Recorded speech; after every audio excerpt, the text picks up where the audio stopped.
2/3 of Americans say it's not worth fighting. So?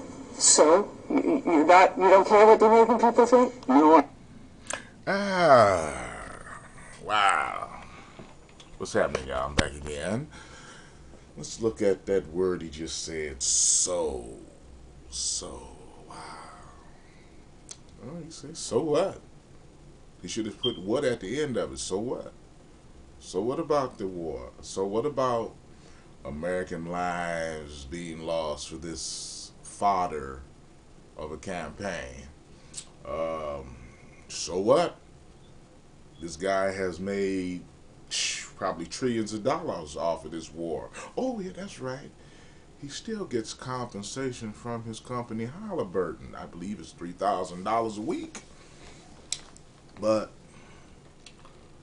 I've never seen so much of an arrogant man. Okay, we all want to blame Bush. Bush this, Bush that. But what we're looking at here is the main culprit, how should I say it, the man that sits behind the man. That son of a bitch. Dick Cheney is a heartless individual. Even in that brief news clip, his arrogance is like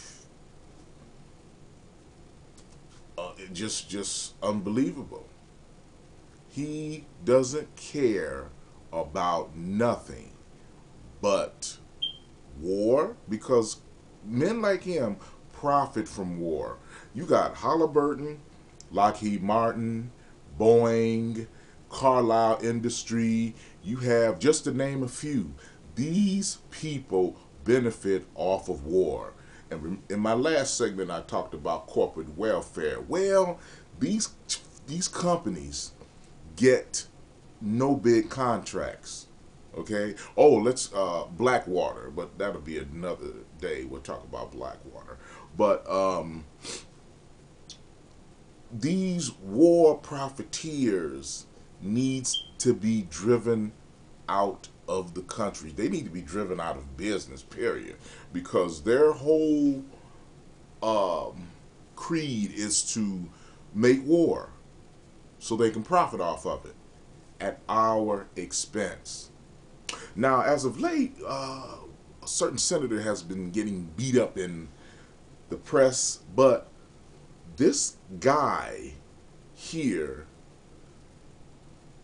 just don't give a fuck, because he's paid already. He has his money. He has everything set up for the remainder of his life. Okay? And we have to really scrutinize these bastards right here, these war profiteers. Okay? We want to focus on the stuff of Barack Obama. We should be scrutinizing this guy right here and his whole entire neoconservative constituents. Okay? They had this war set up years ago. All right? Look up on your internet the Project for the New American Century. And after you read their objectives, everything will become clear to you. Okay? I mean, you have Dick Cheney, Condoleezza Rice, Colin Powell, Paul Wolfowitz, Donald Rumsfeld, and hold on, wait a minute. Well, I can't remember this other guy's name, but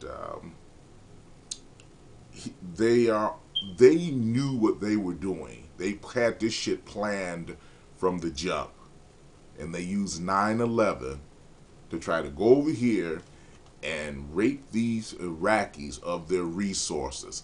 That's what it's all about. It's not about liberating them. If you want to liberate a country, just give them guns and let them take their democracy into their own hands. You don't invade a country, force Western beliefs on an Islamic country?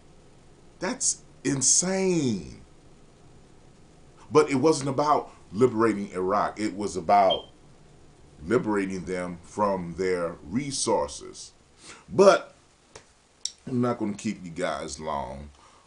But when Judgment Day comes, when God says enough, it's time to get rid of this old world.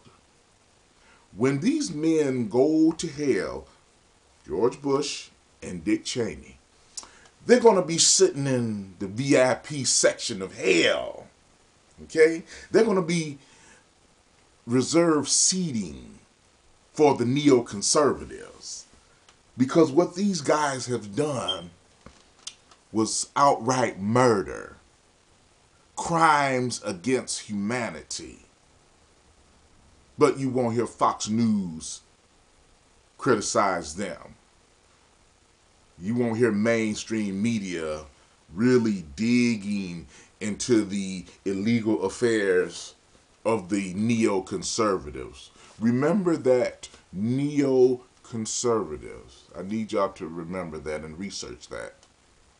Because it's not quote unquote the regular conservatives, the Christian right, the moral majority. No, it's not them guys. It's the neoconservatives, the war profiteers.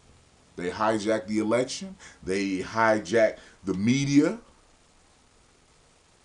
And we got to wake up. We got to really, really search and dig deep into this. Because when history judges this administration, it's not gonna be so kind. This is the most corrupt administration in the history of mankind, period.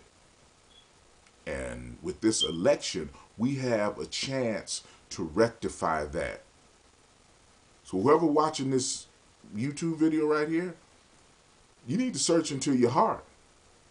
I know folks are not Barack fans, some people out there, but do you actually want men like that running the country for another 4 years? Do you actually want John McCain, which he said it, honestly, we could be in Iraq for 100 years.